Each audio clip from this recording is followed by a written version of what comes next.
and I was going to walk away and get on with my life. But then two things happened within the space of a month, and I said, I can't let this story go. I just have to know what is really going on with this disease. And one was I met a CIA black ops guy who said in 1962, the weirdest thing he'd ever done in his whole crazy apocalypse now career was dropping poison ticks on Cuban sugarcane workers. That was Operation Mongoose. So that was the first evidence that we had dropped ticks on a foreign country as a bioweapon.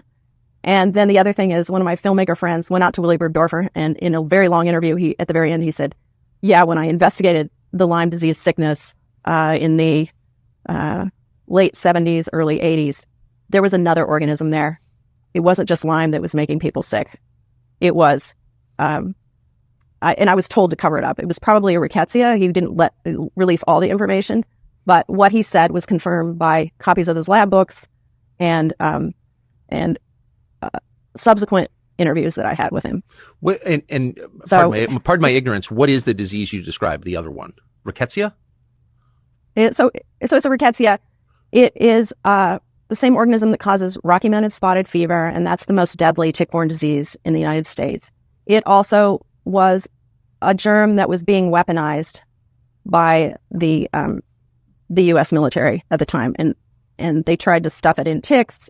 So what is tick weaponization? So in the interviews with Willie, what he said was, I spent over a decade in the biological weapons program, a contractor to Fort Detrick, working on weaponizing fleas, ticks, and mosquitoes, trying to mass produce them, stuffing fleas with the plague, stuffing mosquitoes with deadly Trinidad virus, and then stuffing ticks with either deadly or incapacitating diseases like relapsing fever, Venezuelan equine encephalitis, rabies, leptospirosis, which is another spirochete. So it's just like Dr. Strangelove trying to make new diseases, mixing bacteria and virus in ticks with the intent of, this is the perfect stealth weapon. It's poor man's nuke.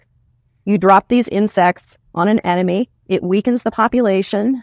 It ties up the medical resources, but doesn't destroy infrastructure like a nuclear bomb would. And in one report from a bean counter in the military, they said, tularemia, which is tick-borne tularemia, also rabbit fever, we can kill 10,000 people at $1.33 a life.